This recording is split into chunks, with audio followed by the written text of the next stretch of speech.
Hi നമസ്കാരം. ഏവർക്കും PSC ക്ലൈംബറിൻ്റെ പുതിയൊരു ക്ലാസ്സിലേക്ക് സ്വാഗതം. അപ്പോൾ നമ്മുടെ വീക്ക് 4 സയൻസിൻ്റെ SCRT ചാപ്റ്റേഴ്സാണ് നമ്മൾ പഠിച്ചുകൊണ്ടിരിക്കുന്നത്. 9ാം ക്ലാസ്സിലെ 3ാമത്തെ പാഠം നമ്മൾ ഇന്നലെ പഠിച്ചിട്ടുണ്ടായിരുന്നു. ഇന്ന് നമ്മൾ പഠിക്കാൻ പോകുന്നത് 9ാം ക്ലാസ്സിൽ തന്നെ വരുന്ന 4ാമത്തെ പാഠമാണ്, ഊർജത്തിനായി ശ്വസിക്കാം. അപ്പോൾ ഈ ചാപ്റ്ററിൽ നിന്നൊക്കെ സ്ഥിരം ചോദ്യങ്ങൾ ചോദിക്കാറുണ്ട്. 2024 നടന്ന വിവിധ പരീക്ഷകളിലും ചോദ്യങ്ങൾ ചോദിച്ചിട്ടുണ്ടായിരുന്നു കേട്ടോ. സോ അപ്പോൾ നമുക്ക് നോക്കാം. ഇവിടെ നമുക്ക് പഠിക്കേണ്ടത് ഇവിടെ മുതലാണ്. അതായത് ശ്വസന വ്യവസ്ഥയുടെ ഭാഗങ്ങൾ ഏതൊക്കെയാണ്. അപ്പോൾ ഇതിനെപ്പറ്റി ചെറിയ കാര്യങ്ങളൊക്കെ നമ്മൾ മുൻപത്തെ ചാപ്റ്ററുകളിലൊക്കെ മെൻഷൻ ചെയ്തിട്ടുണ്ട്. അപ്പോൾ ഇവിടെ നമുക്ക് ഓരോ ഭാഗങ്ങളും എന്താണ് ഇവയുടെ ധർമ്മം എന്നുള്ള കാര്യങ്ങളൊക്കെ പഠിക്കാം. ആദ്യം നാസാദ്വാരം അഥവാ നോസ്ട്രിൽ. ഇതെന്തിനു വേണ്ടിയിട്ടാണ്? ശ്വസനവാതകങ്ങൾ ശരീരത്തിനകത്തേക്കും പുറത്തേക്കും കടക്കുന്ന ഭാഗം ഏതാണ്? നാസാദ്വാരമാണ്. അടുത്ത ഭാഗമാണ് നാസാഗഹ്വരം. ഇത് നാസാദ്വാരത്തെയും ഗ്രസനിയെയും ബന്ധിപ്പിക്കുന്ന ഒരു പാതയാണ്. ഇത് ഇവിടെ പിക്ചറിൽ കാണിച്ചിട്ടുണ്ടേ. അപ്പോൾ നാസാദ്വാരം നമ്മൾ പഠിച്ചു. ദെൻ ഇപ്പോൾ പഠിച്ചത് നാസാഗഹ്വരം. അടുത്തതാണ് ശ്വാസനാളം. ശ്വാസനാളം സി ആകൃതിയിലുള്ള തരുണാസ്ഥി വലയങ്ങളാൽ ബലപ്പെടുത്തിയ നീണ്ട കുഴലാണ്. ഇത് ഇവിടെ പിക്ചർ കാണിച്ചിട്ടുണ്ട്. ശ്വാസനാളം സദാ തുറന്നിരിക്കുന്നതിന് ഈ വലയങ്ങൾ സഹായിക്കുന്നു. ഓക്കെ, അപ്പോൾ സി ആകൃതിയിലുള്ള തരുണാസ്ഥി വലയങ്ങളാൽ ബലപ്പെടുത്തിയ നീണ്ട കുഴലാണ് ശ്വാസനാളം എന്ന് ഓർക്കുക. അടുത്തതാണ് ശ്വസനി. ശ്വസനി എന്ന് പറയുന്നത് ഇരു ശ്വാസകോശങ്ങളിലേക്കും പോകുന്ന ശ്വാസനാളത്തിന്റെ ശാഖകളാണ് ശ്വസനി. കണ്ടോ, പിക്ചറിൽ കാണിച്ചിട്ടുണ്ട്. ഇവയിലും തരുണാസ്ഥി വലയങ്ങൾ കാണപ്പെടുന്നു. അപ്പോൾ ശ്വാസനാളത്തിലും ശ്വസനിയിലും എന്തുണ്ട്? തരുണാസ്ഥി വലയങ്ങളുണ്ട്. അടുത്ത ഭാഗമാണ് ശ്വസനിക. ശ്വസനിയുടെ അഗ്രശാഖകളാണ് ശ്വസനിക എന്നറിയപ്പെടുന്നത്. പിന്നെ എന്താ? വായു അറകളിലേക്ക് തുറക്കുന്ന നേർത്ത ഈ കുഴലുകളിൽ തരുണാസ്ഥി വലയങ്ങൾ കാണപ്പെടുന്നില്ല. അപ്പോൾ ഈ ശ്വസനിക വായു അറകളിലേക്ക് തുറക്കുന്ന ആ ഒരു ഭാഗമാണ്, അത്തരത്തിലുള്ള ഒരു കുഴലാണ്. ഈ കുഴലിൽ പക്ഷെ എന്താണ്? തരുണാസ്ഥി വലയങ്ങളൊന്നും കാണപ്പെടുന്നില്ല. അപ്പൊ തരുണാസ്ഥി കാണപ്പെടുന്നത് എവിടെയാണ്? ശ്വാസനാളത്തിലും അതേപോലെ ശ്വസനിയിലുമാണെന്ന് ഓർത്തേക്കാം. അടുത്താണ് വായു അറ. ശ്വസനികളുടെ അഗ്രഭാഗത്ത് കാണപ്പെടുന്ന ഇലാസ്തിക സ്വഭാവമുള്ള അതിലോലമായ സ്തര അറകളെയാണ് നമ്മൾ വായു അറ എന്ന് വിളിക്കുന്നത്. വായു അറകളെ പൊതിഞ്ഞ് ധാരാളം രക്തലോമികകൾ കാണപ്പെടുന്നുണ്ട്. വാതക വിനിമയം നടക്കുന്നത് ഇവിടെ വെച്ചാണ്. സോ വായു അറയിൽ വെച്ചിട്ടാണ് വാതക വിനിമയം നടക്കുന്നതെന്ന് ഓർക്കുക. പിന്നെ അതേപോലെ നമുക്ക് ഡയഫ്രമിനെ പറ്റി നോക്കാനുണ്ട്. നമ്മൾ മുമ്പും ഈ ഡയഫ്രമിനെ പറ്റി പഠിച്ചിട്ടുണ്ട് അല്ലെ. അത് ഇങ്ങനെ ഒരു സി ഷേപ്പ് പോലെ ഇങ്ങനെ മുകളിലേക്ക് പൊങ്ങിയ രീതിയിലാണ് നിൽക്കുന്നത്. ഉദരാശയത്തെയും ഔരസാശയത്തെയും വേർതിരിക്കുന്ന പേശി നിർമ്മിതമായിട്ടുള്ള ഒരു ഭിത്തിയാണ് ഡയഫ്രം എന്ന് പറയുന്നത്. അതേപോലെ ഇനി എക്സാമിനൊക്കെ സ്ഥിരം ചോദിക്കാറുള്ളതാണ് കേട്ടോ. 2024 നടന്ന പരീക്ഷയിൽ ചോദിച്ചിട്ടുണ്ട് പ്ലൂറ എന്ന് പറഞ്ഞാൽ ശ്വാസകോശത്തെ പൊതിഞ്ഞുള്ള ഇരട്ട സ്ഥലമാണ്. ശ്വാസകോശത്തെ പൊതിഞ്ഞ് കാണപ്പെടുന്ന ഇരട്ട സ്ഥലം ഏതാണ്? പ്ലൂറയാണ്. ഇനി ഈ സ്ഥലപാളികൾക്കിടയിലെ പ്ലൂറാദ്രവം ശ്വാസകോശവും ഔരസാശയ ഭിത്തിയും തമ്മിലുള്ള ഘർഷണം കുറയ്ക്കുന്നു. നമ്മൾ കഴിഞ്ഞ ചാപ്റ്ററിലും പ്ലൂറയെ പറ്റിയും അതേപോലെ ഇതിൽ ഫില്ലായിട്ടുള്ള ആ ഒരു ഫ്ലൂയിഡിനെ പറ്റിയൊക്കെ പറഞ്ഞാണ് അല്ലെ. അപ്പോൾ അതൊന്ന് ഓർത്തു വെച്ചേക്കാം. പ്ലൂറ എന്ന് പറയുന്നത് എന്താണ്? ശ്വാസകോശത്തെ പൊതിഞ്ഞുള്ള ഇരട്ട സ്ഥലമാണ്. ഓക്കെ, അപ്പോൾ അത് റിപ്പീറ്റ് ചെയ്ത് ചോദിച്ചിട്ടുള്ളതാണ്. ഇനി നമുക്ക് ബാക്കി നോക്കാം. നാസാദ്വാരം മുതൽ വായു അറ വരെ കടന്നു പോകുന്ന അന്തരീക്ഷ വായുവിന്റെ സഞ്ചാരപാതയാണ് നമ്മൾ ശ്വസനപഥം എന്ന് വിളിക്കുന്നത്. സോ അതിന്റെ ആ ഒരു സഞ്ചാരപാത ഒരു ഫ്ലോ ചാർട്ട് പോലെ ഇവിടെ കാണിക്കുന്നുണ്ട്. അപ്പൊ അതുകൂടെ ഒന്ന് ഓർത്തു വെച്ചേക്കുക കേട്ടോ. അപ്പൊ ആദ്യം എന്താണ്? അന്തരീക്ഷ വായു നാസാദ്വാരത്തിലെത്തുന്നു. അവിടുന്ന് നാസാഗഹ്വരം, ദെൻ ശ്വാസനാളം, ശ്വസനി, ശ്വസനിക, പിന്നെയോ വായു അറകളിലേക്ക് എത്തുന്നു. ഓക്കെ, അപ്പൊ നമ്മൾ ആ പറഞ്ഞ കാര്യങ്ങൾ തന്നെയാണ് ഒരു ഫ്ലോ ചാർട്ടിൽ ഒന്ന് കൊടുക്കുന്നേ ഉള്ളൂ. അടുത്ത് നോക്കാം. അന്തരീക്ഷ വായു ശ്വാസകോശത്തിലേക്ക്. ശ്വാസോച്ഛ്വാസ ചലനങ്ങൾക്ക് അടിസ്ഥാനം ഔരസാശയത്തിന്റെ സങ്കോച വികാസങ്ങളാണ്. ഇത് ക്രമമായി ആവർത്തിക്കപ്പെടുന്നു. ഔരസാശയം വികസിക്കുമ്പോൾ ഉച്ഛ്വാസവും സങ്കോചിക്കുമ്പോൾ നിശ്വാസവും സംഭവിക്കുന്നു. അപ്പൊ ഈ ഒരു പാരഗ്രാഫ് വളരെ ഇമ്പോർട്ടന്റ് ആണ് കേട്ടോ. എക്സാമിൽ ഒരുപാട് തവണ ഈ സ്റ്റേറ്റ്മെന്റ് രീതിയിൽ ഇതിൽ നിന്ന് ചോദിച്ചിട്ടുണ്ട്. അപ്പൊ അത് കൃത്യമായിട്ട് പഠിച്ചില്ലെങ്കിൽ കുറച്ച് ബുദ്ധിമുട്ടായിരിക്കും ഇതിൽ നിന്ന് സ്റ്റേറ്റ്മെന്റ് രീതിയിൽ ചോദിക്കുന്ന സമയത്ത് കേട്ടോ. അപ്പൊ നമുക്ക് നോക്കാം. ഔരസാശയത്തിന് എന്ത് മാറ്റമാ വരുന്നത് നോക്കിക്കേ. ഔരസാശയം വികസിക്കുമ്പോഴാണ് ഉച്ഛ്വാസം സംഭവിക്കുന്നത്. ഔരസാശയം സങ്കോചിക്കുമ്പോഴാണ് നിശ്വാസം സംഭവിക്കുന്നത്. അപ്പൊ ഇവിടെ ഒരു ടേബിള് കൊടുത്തിട്ടുണ്ട്. അതില് നമുക്ക് ഇതേപോലെ എന്താണ് സംഭവിക്കുന്നത്, ഉച്ഛ്വാസ സമയത്തും നിശ്വാസ സമയത്തും എന്ത് സംഭവിക്കുന്നു എന്നുള്ളതുണ്ട് കേട്ടോ. അപ്പൊ ആ ടേബിൾ ഒന്ന് നിങ്ങൾ എവിടെയെങ്കിലും ഒന്ന് നോട്ട് ചെയ്ത് വെച്ചിട്ട് കൃത്യമായിട്ടൊന്ന് പഠിച്ചാൽ മതിയാവും. ഓക്കെ, ഇനി എങ്ങനെയാണ് ഔരസാശയം ക്രമമായി സങ്കോചിക്കുകയും വികസിക്കുകയും ചെയ്യുന്നതെന്ന് നോക്കാം. ഔരസാശയത്തെയും ഉദരാശയത്തെയും വേർതിരിക്കുന്ന കമാനാകൃതിയിലുള്ള ഡയഫ്രാം എന്ന പേശീപാളിയുടെ ഇന്റർകോസ്റ്റൽ പേശികൾ എന്നറിയപ്പെടുന്ന വാരിയെല്ലുകൾക്കിടയിലെ പ്രത്യേകതരം പേശികളുടെയും സംയോജിത പ്രവർത്തനമാണ് ഔരസാശയത്തിന്റെ വ്യാപ്തം കൂടാനും കുറയാനും ഇടയാക്കുന്നത്. അപ്പോൾ എങ്ങനെയാണ് ഈ ഔരസാശയ വ്യാപ്തം കൂടുന്നത്? നമ്മൾ ഡയഫ്രാമിനെ പറ്റി മുമ്പ് പറഞ്ഞല്ലേ. എവിടെയാണ് അത് സിറ്റുവേറ്റ് ചെയ്യുന്നത്?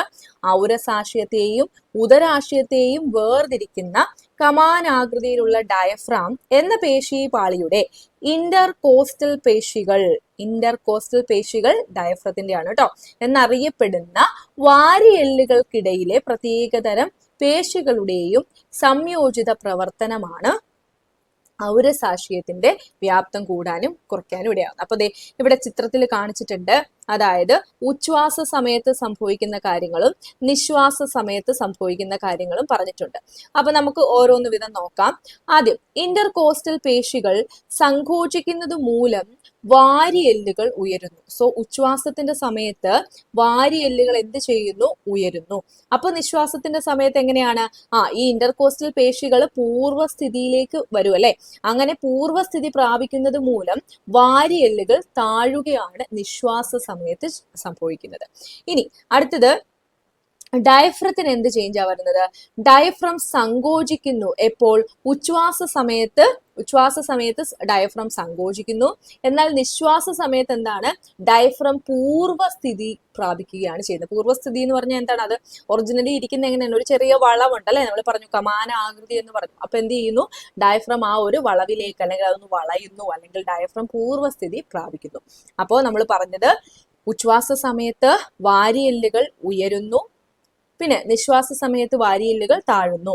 ഉച്ഛ്വാസ സമയത്ത് ഡയഫ്രം സങ്കോചിക്കുന്നു, നിശ്വാസ സമയത്ത് ഡയഫ്രം പൂർവ്വസ്ഥിതി പ്രാപിക്കുന്നു.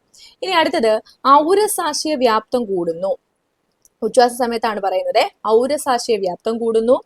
ഔരസാശയ മർദ്ദം അന്തരീക്ഷ മർദ്ദത്തെക്കാൾ കുറയുന്നു. അപ്പൊ നമുക്കറിയാം വ്യാപ്തം മർദ്ദവും തമ്മിൽ എങ്ങനെയാണ്? ഇൻവേഴ്സലി പ്രൊപ്പോർഷണൽ ആണ് അല്ലെ, അല്ലെങ്കിൽ വിപരീത അനുപാതം. ഒരാൾ കൂടുമ്പോൾ മറ്റേയാൾ തീർച്ചയായിട്ടും കുറയുകയാണ് ചെയ്യുന്നത്. സോ ഔരസാശയ വ്യാപ്തം കൂടുന്നു, ഔരസാശയ മർദ്ദം കുറയുന്നു, വായു അകത്തേക്ക് പ്രവേശിക്കുന്നു. അപ്പൊ ഇതാണ് ഉച്ഛ്വാസ സമയത്ത് നടക്കുന്നത്.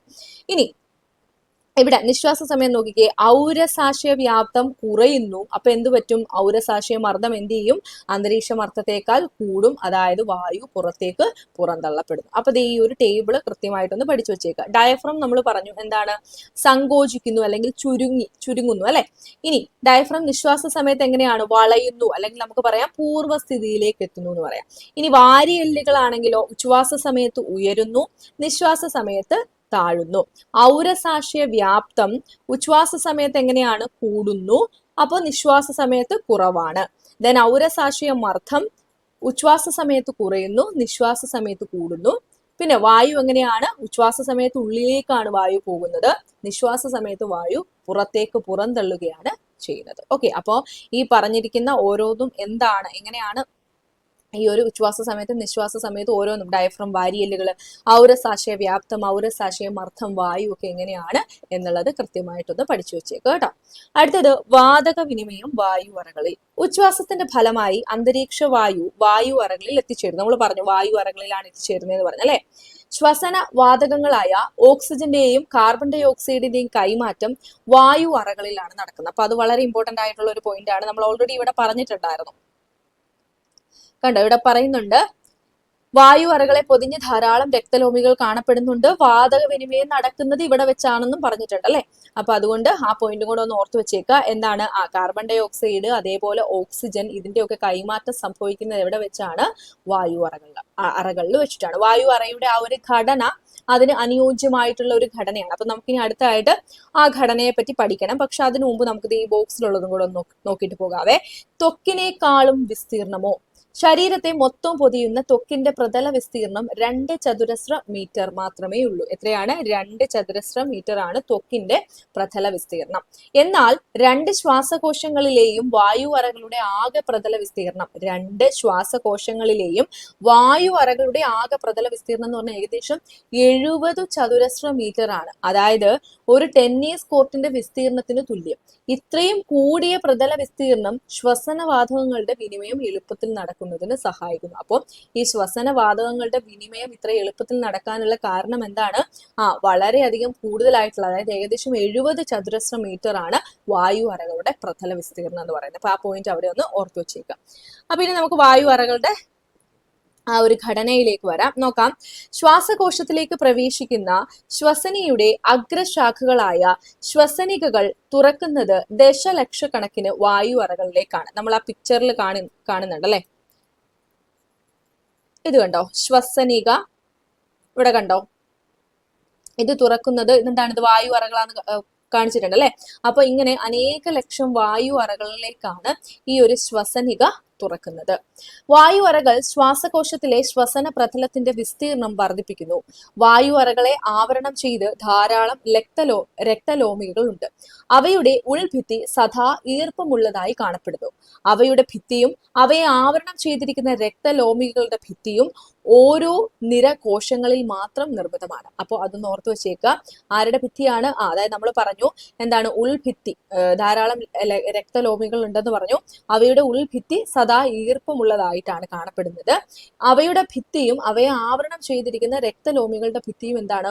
ഒരൊറ്റ നിര കോശങ്ങൾ കൊണ്ട്, അല്ലെങ്കിൽ ഓരോ നിര കോശങ്ങൾ, ഒരൊറ്റ ലെയർ കോശങ്ങൾ കൊണ്ട് നിർമ്മിച്ചിരിക്കുന്നതാണ്. ചുരുക്കത്തിൽ രക്തലോമികകളിലെ രക്തത്തിനെയും വായു അറകളിലെ വായുവിനെയും തമ്മിൽ വേർതിരിക്കുന്ന പ്രതലത്തിന് 2 നിര കോശങ്ങളുടെ കനം മാത്രമേ ഉള്ളൂ. അപ്പം എന്താ പറഞ്ഞത്? രക്തലോമികകളിലെ രക്തത്തിനെയും പിന്നെ വായു അറകളിൽ എന്താ ഉള്ളത്? വായു ഉണ്ട് അല്ലെ. വായുവിനെയും തമ്മിൽ വേർതിരിക്കുന്ന ആ ഒരു പ്രതലത്തിന് ഏകദേശം ഒരു 2 നിര കോശങ്ങളുടെ കനം മാത്രമേ ഉള്ളൂ. ഉച്ഛ്വാസവേളയിൽ വായു അറകളിൽ ഓക്സിജന്റെ ഗാഢത കൂടുതലും കാർബൺ ഡൈ ഓക്സൈഡിന്റെ ഗാഢത കുറവാണ്. ഉച്ഛ്വാസ സമയത്ത് എന്താണ്?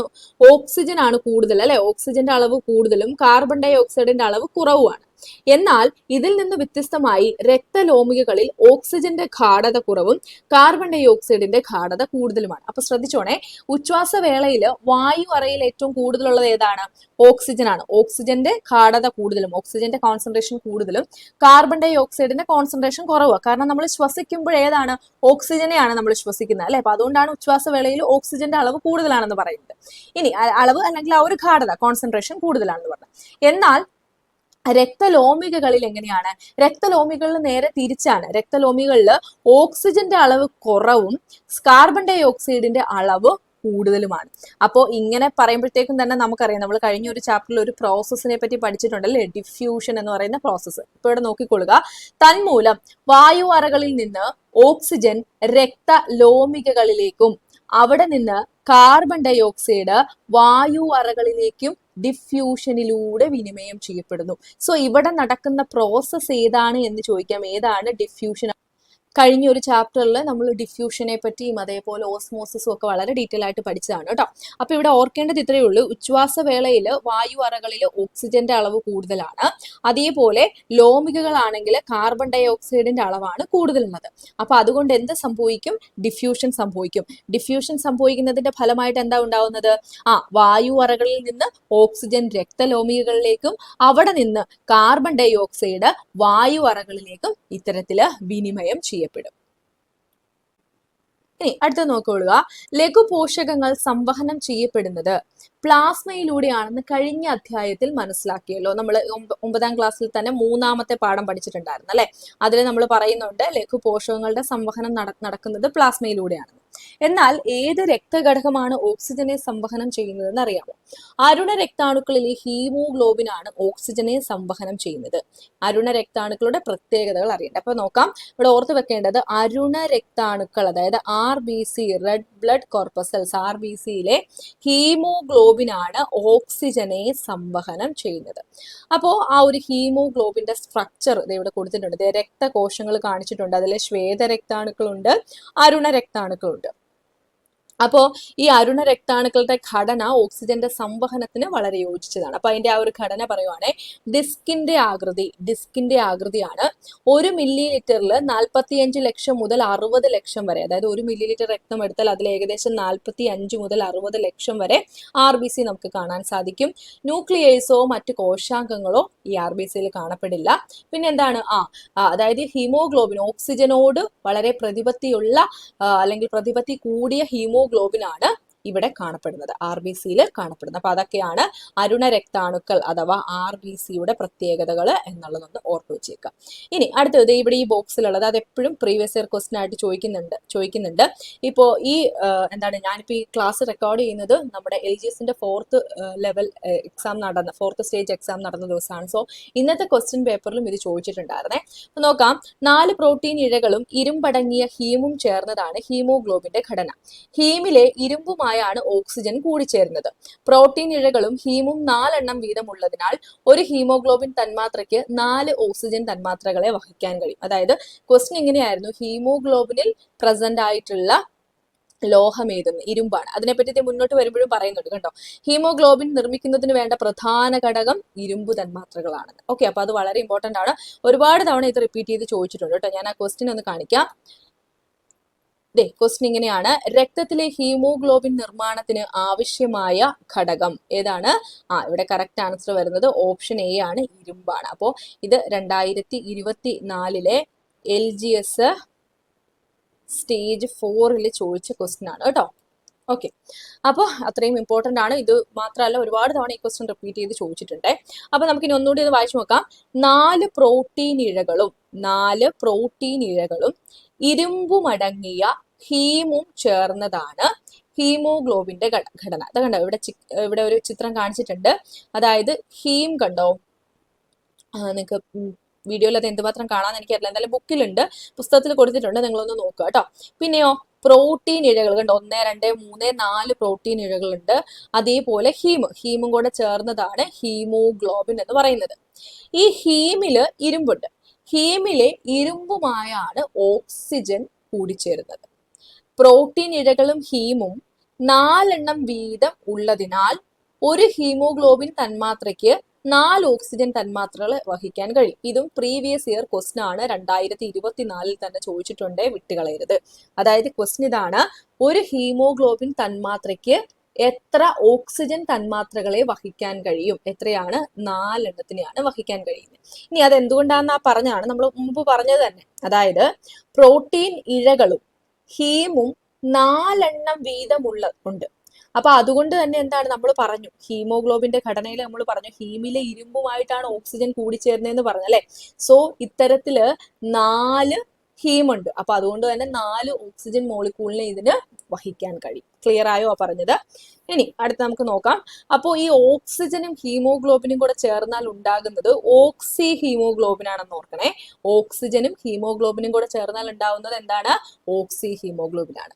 അപ്പൊ ഇവിടെ നോക്കിക്കൊള്ളുക, വായു അറയുടെ ഒരു ചിത്രം കാണിച്ചിട്ടുണ്ട്. അതായത് എങ്ങനെയാണ് ഓക്സിജന്റെ ഡിഫ്യൂഷൻ നടക്കുന്നതെന്ന്. അതേപോലെ കലകളിലെ കോശങ്ങളും ഇവിടെ കാണിച്ചിട്ടുണ്ട്. അപ്പൊ ആ ചിത്രം ഡീറ്റെയിൽ ആയിട്ട് പഠിക്കുന്നതിന് മുമ്പ് ഇവിടെയുള്ള ഫ്ലോ ചാർട്ട് ഞാനൊന്ന് പറയാവേ, എന്നിട്ട് നമുക്ക് ആ ചിത്രത്തിലേക്ക് പോവാം. വായു അറകളിലെ ഓക്സിജൻ ഓക്സി ഹീമോഗ്ലോബിൻ ആയിട്ട് മാറുന്നു. എങ്ങനെ? ഓക്സിജനും ഹീമോഗ്ലോബിനും കൂടെ കമ്പൈൻ ചെയ്താൽ ഉണ്ടാവുന്നത് ഓക്സി ഹീമോഗ്ലോബിൻ ആണ്. ദെൻ ഇവിടെ എങ്ങോട്ടേക്ക് പോകുന്നു? ഇത് രക്തത്തിലേക്ക് പോകുന്നു. പിന്നെയോ ഈ രക്തത്തിൽ നിന്ന് ഓക്സിജൻ മാത്രം ടിഷ്യൂ ദ്രവത്തിലേക്ക് പോകുന്നു. അങ്ങനെ ഇത് കോശങ്ങളിൽ എത്തുന്നു. അപ്പൊ നോക്കി, ഇവിടെ ആ ഒരു പിക്ചർ തന്നെയാണ് കാണിച്ചിരിക്കുന്നത്. ഹീമോഗ്ലോബിൻ കാണിച്ചിട്ടുണ്ട്. പിന്നെ ഓക്സിജനുമായിട്ട് ചേർന്ന് ഹീമോഗ്ലോബിൻ ഓക്സിജനുമായിട്ട് ചേർന്ന് എന്തായി മാറി? ഓക്സി ഹീമോഗ്ലോബിൻ ആയിട്ട് മാറി. ഇനി ഈ ഓക്സി ഹീമോഗ്ലോബിൻ എന്ത് ചെയ്യുന്നു? ഓക്സിജനെ വിട്ടുകൊടുത്ത് ഹീമോഗ്ലോബിൻ സ്വതന്ത്രമാക്കും അല്ലെ. എന്നിട്ട് ഈ ഓക്സിജൻ എന്ത് ചെയ്യും? ടിഷ്യൂ ദ്രവത്തിലൂടെ കോശങ്ങളിലേക്കുള്ള കോശങ്ങളിലേക്ക് പോകും. അതായത് സംഭവം എന്താണ്? ഡിഫ്യൂഷൻ നടക്കുവാണ്. നമ്മൾ മുമ്പ് പറഞ്ഞ പോലെ തന്നെ കോൺസെൻട്രേഷൻ കൂടുതലുള്ളിടത്ത് നിന്ന് കുറവുള്ളിടത്തേക്ക് ആ ഒരു ഡിഫ്യൂഷൻ നടക്കുവാണ് ചെയ്യുന്നത്. സോ അപ്പൊ ഇതൊന്ന് പഠിച്ചു വെച്ചേക്കുക കേട്ടോ. അപ്പൊ എങ്ങനെയാണെന്നുള്ള ആ ഒരു ഫ്ലോ ചാർട്ടും കൂടെ ഒന്ന് ഓർത്തു വെക്കുക. ഇനി അടുത്ത് നോക്കാം. ഓക്സിജൻ സംവഹനത്തിൽ ഹീമോഗ്ലോബിന്റെ പങ്ക് വ്യക്തമായല്ലോ. ഹീമോഗ്ലോബിൻ നിർമ്മിക്കുന്നതിന് വേണ്ട പ്രധാന ഘടകം ഇരുമ്പ് തന്മാത്രകളാണ്. ഇരുമ്പടങ്ങിയ ഇലക്കറികൾ പോലുള്ള ഭക്ഷ്യവസ്തുക്കൾ ആഹാരത്തിൽ ഉൾപ്പെടുത്തണമെന്ന് പറയുന്നത് അതുകൊണ്ടാണ്. ആരോഗ്യമുള്ള ഒരു പുരുഷനിൽ 100 മില്ലി രക്തത്തിൽ ശരാശരി 15 ഗ്രാമും സ്ത്രീകളിൽ ശരാശരി 13 ഗ്രാമും ഹീമോഗ്ലോബിൻ കാണപ്പെടുന്നു. അപ്പോൾ ആരോഗ്യമുള്ള ഒരു പുരുഷനിലാണെങ്കിൽ 100 മില്ലി രക്തത്തിൽ ശരാശരി 15 ഗ്രാം ഹീമോഗ്ലോബിൻ കാണപ്പെടും. അതേപോലെ സ്ത്രീകളിലാണെങ്കിൽ 100 മില്ലി രക്തത്തിൽ 13 ഗ്രാം ഹീമോഗ്ലോബിനും കാണപ്പെടും. അപ്പൊ അതൊന്ന് അവിടെ നിന്ന് ഓർത്ത് വെച്ചേക്കാം. ഇനി രക്തത്തിൽ ഹീമോഗ്ലോബിന്റെ അളവ് കുറയുന്ന അവസ്ഥയാണ് അനീമിയ. അത് നമ്മൾ മുമ്പ് പഠിച്ചിട്ടുണ്ട് അല്ലെ. രക്തത്തിലെ ഹീമോഗ്ലോബിന്റെ അളവ് കുറയുന്ന അവസ്ഥ ഏതാണ്? അനീമിയാണ്. WIFS പദ്ധതിയുടെ ഭാഗമായി സ്കൂളുകളിൽ നിങ്ങൾക്ക് ഇരുമ്പടങ്ങിയ ഗുളികകൾ വിതരണം ചെയ്യുന്നതിന്റെ പ്രാധാന്യം മനസ്സിലായല്ലോ. അപ്പം ഈ ഒരു പദ്ധതിയുടെ ഭാഗമായിട്ട് ഇങ്ങനെ സ്കൂളുകളിൽ ഇരുമ്പ് അടങ്ങിയിട്ടുള്ള ഗുളികകൾ നൽകുന്നുണ്ട് എന്നുള്ള കാര്യം ജസ്റ്റ് ഒന്ന് ഓർത്തു വെച്ചേക്കാം. ഇനി ഇവിടെ ഒരു ബോക്സിലുള്ള കുറച്ച് കാര്യങ്ങൾ നോക്കാം. പുകമുറിയിൽ അകപ്പെട്ടാൽ അതിൽ നിന്നും നമുക്ക് ആവശ്യമുള്ള 1-2 കാര്യമുണ്ട് നോക്കാം. ഓക്സിജനോടുള്ളതിനേക്കാൾ ഹീമോഗ്ലോബിന് പ്രതിപത്തി കാർബൺ മോണോക്സൈഡിനോടാണ്. അപ്പം മാറിപ്പോവരുത്, കാർബൺ ഡൈ ഓക്സൈഡ് അല്ല. കാർബൺ ഡൈ ഓക്സൈഡിന്റെ ഫോർമുല എന്താണ്? CO2 ആണ് അല്ലെ. കാർബൺ മോണോക്സൈഡ് എന്ന് പറഞ്ഞാൽ എന്താണ്? അത് CO ആണ്. കാർബൺ മോണോക്സൈഡ് കാർബണിന്റെയും ഓക്സിജന്റെയും ഓരോ ആറ്റം മാത്രമേ ഉള്ളൂ കേട്ടോ. അപ്പോൾ ഓക്സിജനോടുള്ളതിനേക്കാൾ ഹീമോഗ്ലോബിനും കുറച്ചുകൂടി ഒരു പ്രതിപത്തിയുള്ളത് ആരോടാണ്? കാർബൺ മോണോക്സൈഡിനോടാണ്. ഹീമോഗ്ലോബിൻ കാർബൺ മോണോക്സൈഡ് അതിവേഗം കൂടിച്ചേരുകയും കാർബോക്സി ഹീമോഗ്ലോബിൻ എന്ന സ്ഥിരത കൂടിയ സംയുക്തം രൂപപ്പെടുകയും ചെയ്തു. അപ്പോൾ നമ്മൾ മുമ്പ് പറഞ്ഞു നമ്മുടെ ഓക്സിജനുമായിട്ട് ഹീമോഗ്ലോബിൻ ചേർന്ന് കഴിഞ്ഞാൽ ഉണ്ടാവുന്നതാണ് എന്ത്? ഓക്സി ഹീമോഗ്ലോബിൻ എന്ന് പറഞ്ഞ അല്ലെ. അതേപോലെ ഈ ഹീമോഗ്ലോബിൻ കാർബൺ മോണോക്സൈഡുമായിട്ട് കൂടി ചേർന്നൊരു സംയുക്തം ഉണ്ടാക്കുന്നുണ്ട്. അതേതാണ്? കാർബൺ മോണോക്സൈഡ് പ്ലസ് ഹീമോഗ്ലോബിൻ, ഞാൻ ഷോർട്ടായിട്ട് HB എന്ന് എഴുതുവാണേ. ഹീമോഗ്ലോബിനൂടെ ചേർന്നാൽ ഉണ്ടാവുന്നതാണ് കാർബോക്സി ഹീമോഗ്ലോബിൻ. കണ്ടോ? കാർബോക്സി ഹീമോഗ്ലോബിൻ ആണ് ഉണ്ടാവുന്നത്. അപ്പൊ ഇനി നോക്കിക്കൊള്ളുക. കാർബോക്സി ഹീമോഗ്ലോബിൻ എന്ന സ്ഥിരത കൂടിയ വളരെ സ്റ്റേബിൾ ആയിട്ടുള്ള ഒരു സംയുക്തം രൂപപ്പെടും. ഓക്സി ഹീമോഗ്ലോബിനെ പോലെ കാർബോക്സി ഹീമോഗ്ലോബിൻ വിഘടിക്കാത്തത് മൂലം ഹീമോഗ്ലോബിൻ തന്മാത്ര നശിക്കുന്നു. അപ്പോൾ പറഞ്ഞു മനസ്സിലായോ? നമ്മൾ മുമ്പ് പറഞ്ഞു ഓക്സിജൻ ആണ് വരുന്നെങ്കിൽ എന്താണ്? ഓക്സി ഹീമോഗ്ലോബിൻ വിഘടിക്കും അല്ലെ, എന്നിട്ട് ഓക്സിജനെ വെളിയിലേക്ക് വിടും നമ്മൾ പറഞ്ഞു. പക്ഷേ കാർബോക്സി ഹീമോഗ്ലോബിൻ ഇത്തരത്തിൽ വിഘടിക്കുന്നില്ല. അതുകൊണ്ട് തന്നെ എന്ത് ചെയ്യും? ഹീമോഗ്ലോബിൻ തന്മാത്ര നശിക്കുന്നു. ഇത് ചില സന്ദർഭങ്ങളിൽ അപകടകരമാകാറുണ്ട്. തീപിടുത്തം ഉണ്ടാകുന്ന ഘട്ടത്തിൽ മുറികളിൽ കുടുങ്ങിപ്പോയാൽ പുകയോടൊപ്പം കാർബൺ മോണോക്സൈഡും ശ്വസിക്കാൻ ഇടയാകും. അതുകൊണ്ട് എത്രയും വേഗം തീ കെടുത്തണം. എന്നുള്ളതുപോലെ തന്നെ പുകമുറിയിൽ കുടുങ്ങിയ ആളുകളെ പുറത്തെത്തിക്കുക എന്നതും പ്രധാനമാണ്. നനഞ്ഞ തുണി കൊണ്ട് മൂക്കും വായും പൊത്തി കിടന്നുരുണ്ട് പുറത്തു കടന്ന് വായു സഞ്ചാരമുള്ള ഭാഗത്തേക്ക് മാറുകയാണ് വേണ്ടത്.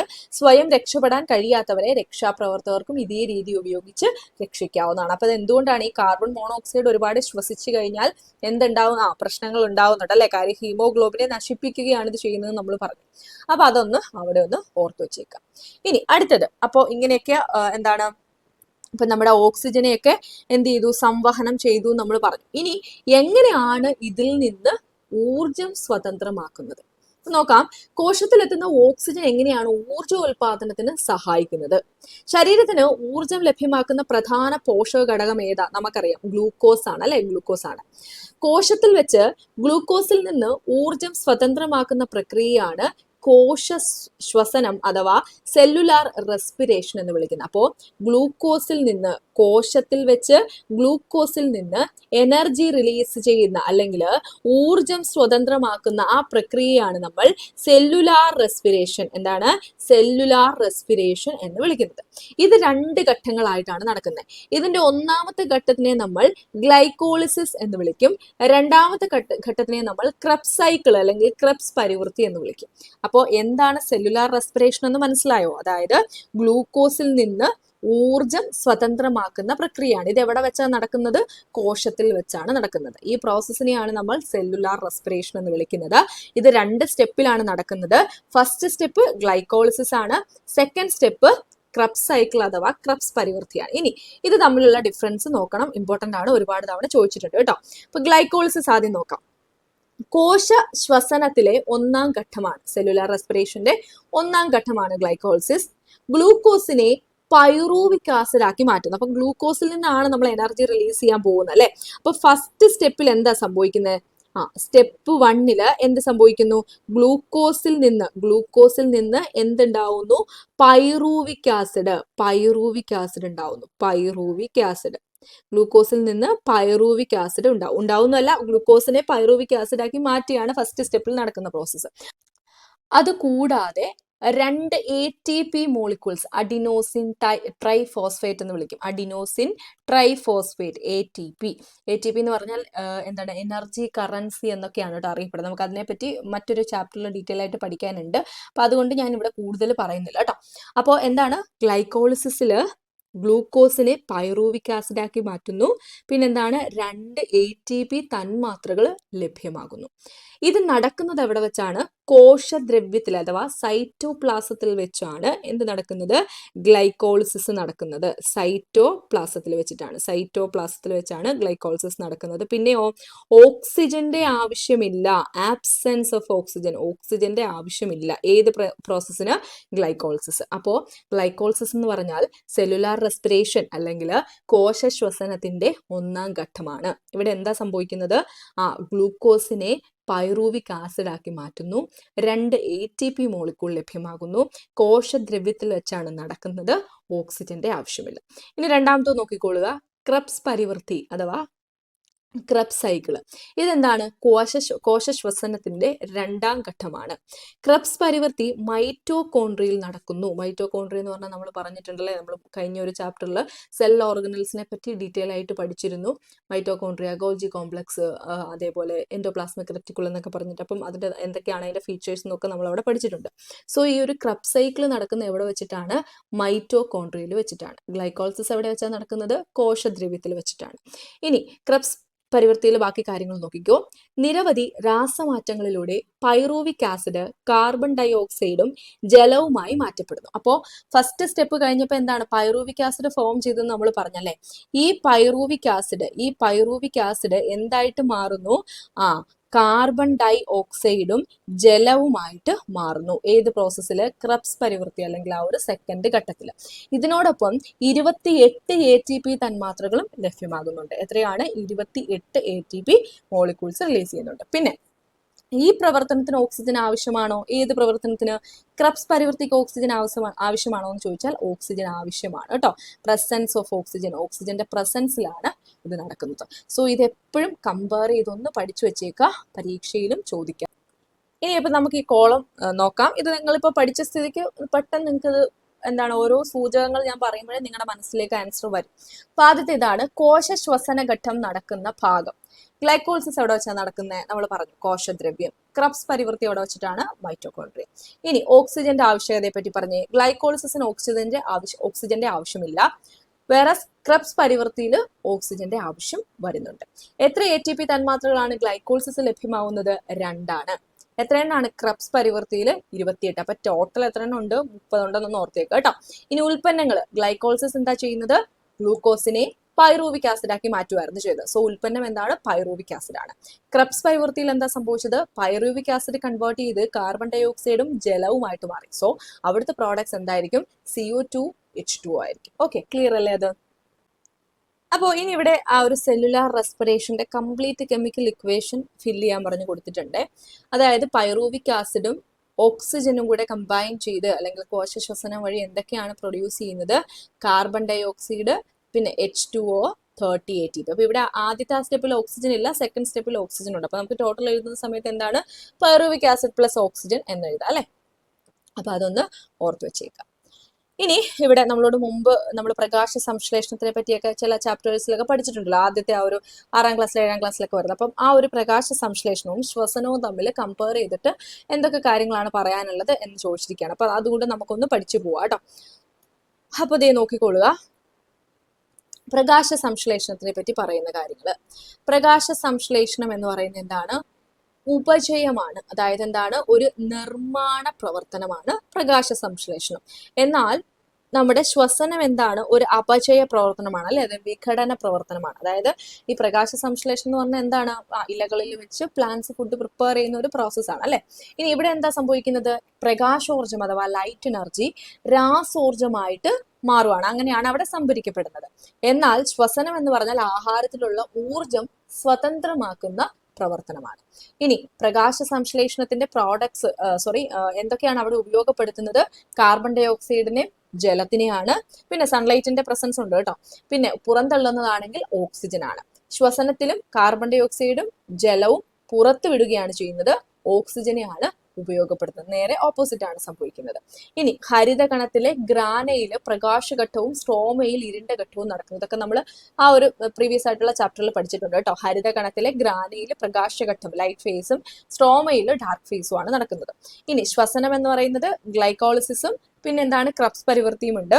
ഗ്ലൈക്കോളിസിസ് നടക്കുന്നത് കോശദ്രവ്യത്തിലാണ്. മൈറ്റോകോൺഡ്രിയയിൽ വെച്ചിട്ടാണ് എന്ത് നടക്കുന്നത്? ക്രബ്സ് പരിവൃത്തി നടക്കുന്നത്. ഓക്കെ, അപ്പൊ അത്രയൊക്കെയാണ് കമ്പയർ ചെയ്ത് നമുക്ക് പറയാനുള്ളത്.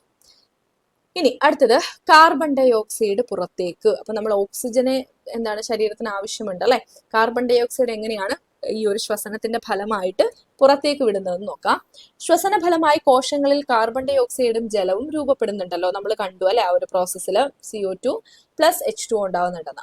ശ്വസനവേളയിൽ കുറഞ്ഞ അളവിൽ നീരാവിയായും ശരീരത്തിൽ നിന്ന് ജലം നീക്കം ചെയ്യപ്പെടുന്നുണ്ട്. അപ്പൊ ഈ ശ്വസനം നടക്കുന്ന സമയത്ത് എന്താണ്?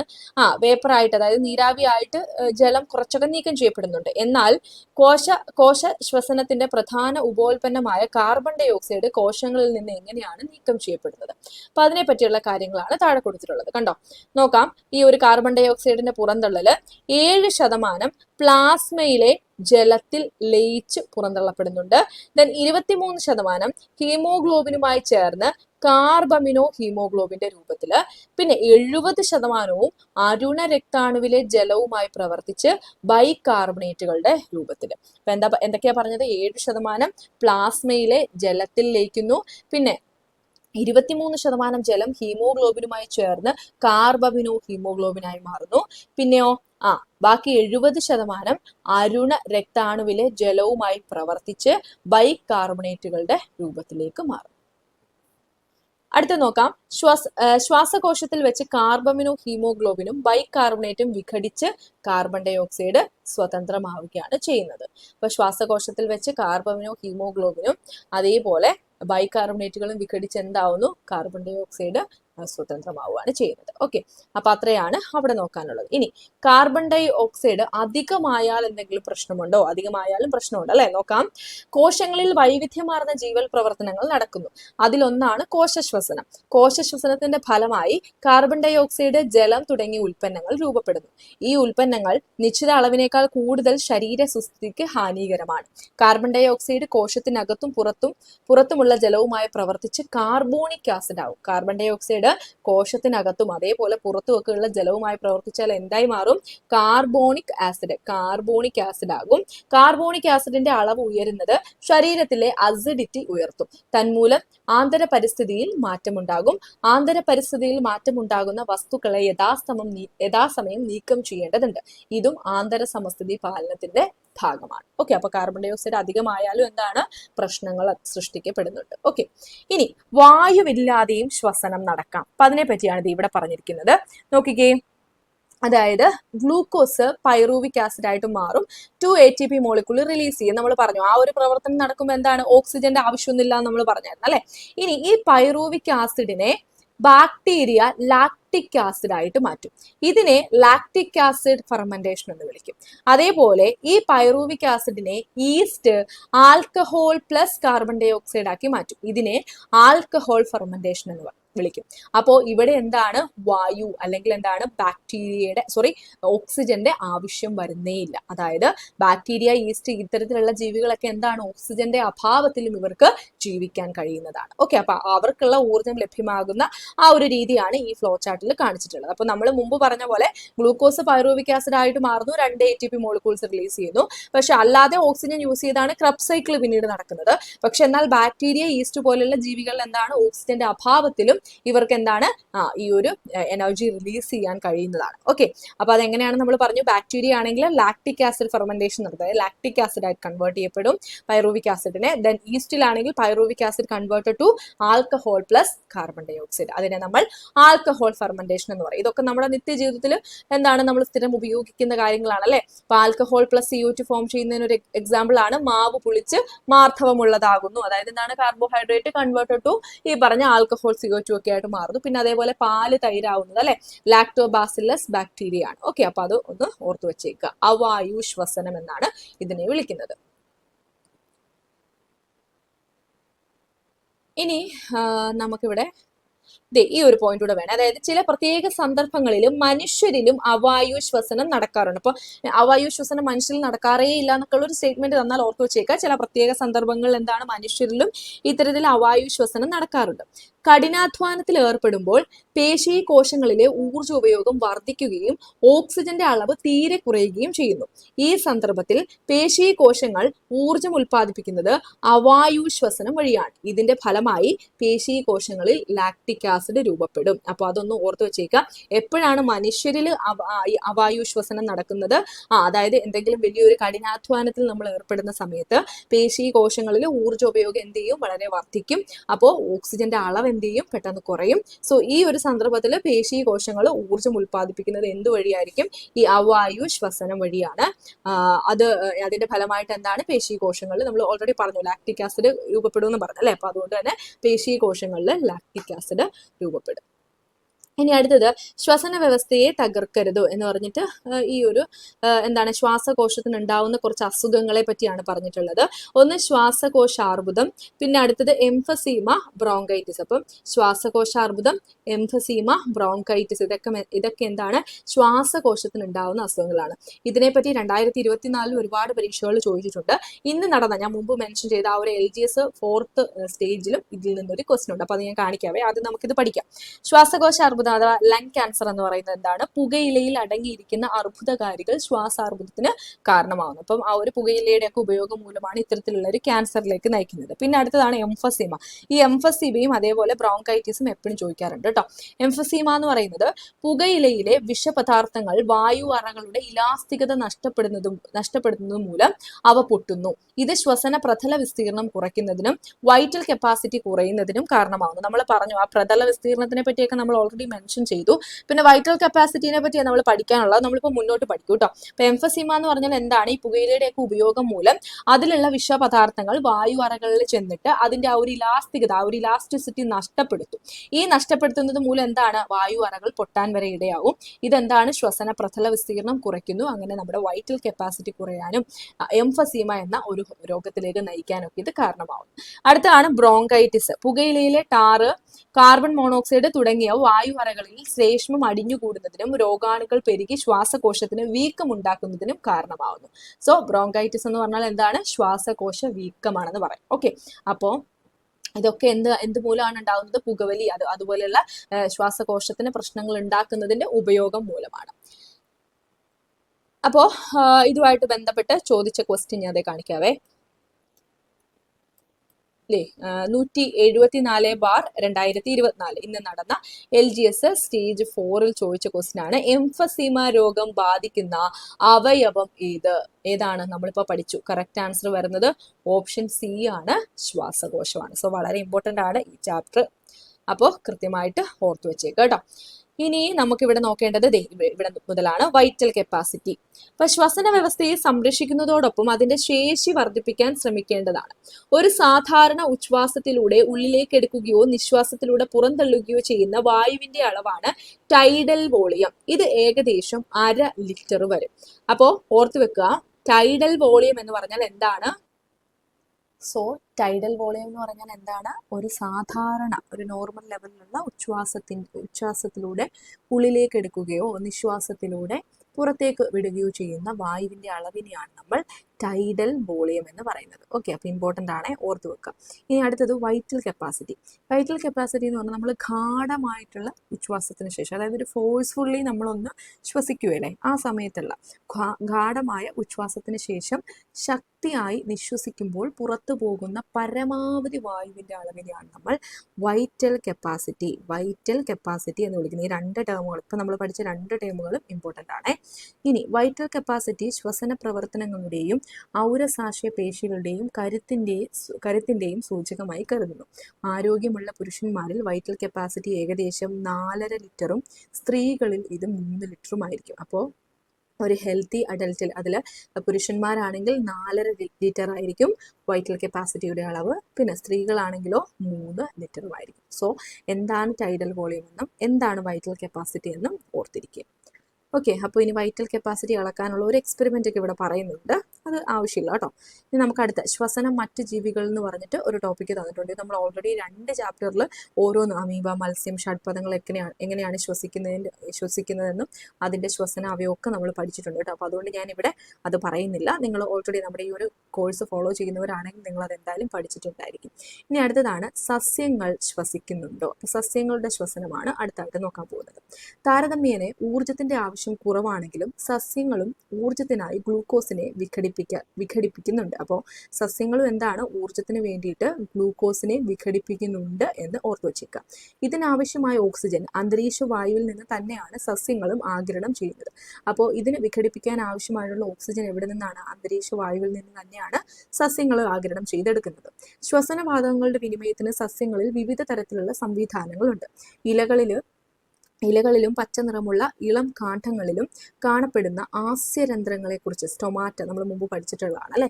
അപ്പോൾ ഈ സ്റ്റൊമാറ്റയാണ് സസ്യങ്ങളിലെ പ്രധാന വാതക വിനിമയ കേന്ദ്രങ്ങൾ. സോ എന്താണ്, ഈ ആസ്യരന്ധ്രങ്ങളാണ് സസ്യങ്ങളിലെ പ്രധാന വാതക വിനിമയ കേന്ദ്രങ്ങളെന്ന് ഓർത്തു വച്ചേക്കുക. ഓക്കെ, ഇനി ബാക്കി നോക്കാം. ഇവിടെ വേരുകൾക്കും കാണ്ഡങ്ങൾക്കും എങ്ങനെയാണ് ഓക്സിജൻ ലഭിക്കുന്നത് എന്ന് ചോദിച്ചൊരു ക്വസ്റ്റ്യൻ കൊടുത്തിട്ടുണ്ട്. അതിൻ്റെ ഭാഗമാണ് ബാക്കി കൊടുത്തിരിക്കുന്നത്. കാണ്ഡത്തിൻ്റെയും വേരിൻ്റെയും ഉപരിതലത്തിൽ ധാരാളം ചെറു സുഷിരങ്ങൾ കാണപ്പെടുന്നില്ലേ? ഇവയാണ് ലെന്റിസെല്ലുകൾ. എന്താണ്? ലെന്റിസെല്ലുകൾ. എവിടെയാണ് കാണപ്പെടുന്നത്? കാണ്ഡത്തിൻ്റെയും വേരിൻ്റെയും ഒക്കെ ഉപരിതലത്തിൽ. കാണ്ഡത്തിലും വേരിലും വാതക വിനിമയം നടക്കുന്നത് ലെന്റിസെല്ലിലൂടെയാണ്. ലെന്റിസെല്ലിലെ കോശങ്ങൾക്കിടയിലൂടെ ഡിഫ്യൂഷൻ വഴിയാണ് കാണ്ഡത്തിനകത്തേക്കും പുറത്തേക്കും ശ്വസനവാതകങ്ങളായ ഓക്സിജനും കാർബൺ ഡൈ ഓക്സൈഡും വിനിമയം ചെയ്യപ്പെടുന്നത്. സോ അപ്പോൾ ഇവിടെയും ഈ ഒരു ഓക്സിജനും കാർബൺ ഡൈ ഓക്സൈഡും വിനിമയം ചെയ്യപ്പെടുന്നത് ഏത് പ്രോസസ്സ് വഴിയാണ്? ഡിഫ്യൂഷൻ വഴിയാണ് എന്നൊന്ന് ഓർത്തു വെച്ചേക്കുക. സോ അപ്പോൾ അത്രയും കാര്യങ്ങളാണ് അവിടെ നിങ്ങൾ ഓർത്തു വെക്കേണ്ടത്. അപ്പോൾ ഇതോടുകൂടി ഈ ഒരു ചാപ്റ്ററും തീർന്നിട്ടുണ്ട് കേട്ടോ. അപ്പം ഈ ചാപ്റ്ററിൽ നിന്ന് ചോദിച്ച ക്വസ്റ്റ്യൻസും ഒക്കെ നമ്മൾ ഇന്നത്തെ ക്ലാസ്സിൽ ഡിസ്കസ് ചെയ്തിട്ടുണ്ട്. ഏതൊക്കെയാണ് ഇമ്പോർട്ടൻ്റ് ആയിട്ടുള്ള ഭാഗങ്ങളെന്ന് ഞാൻ പറഞ്ഞിട്ടുണ്ട്. സോ നന്നായി റിവൈസ് ചെയ്ത് തന്നെ പഠിക്കുക കേട്ടോ. അപ്പോൾ ഇന്നത്തെ ക്ലാസ് നമ്മൾ വൈൻഡപ്പ് ചെയ്യാണ്. അടുത്തൊരു ക്ലാസ്സിൽ കാണാം. Thank you for watching.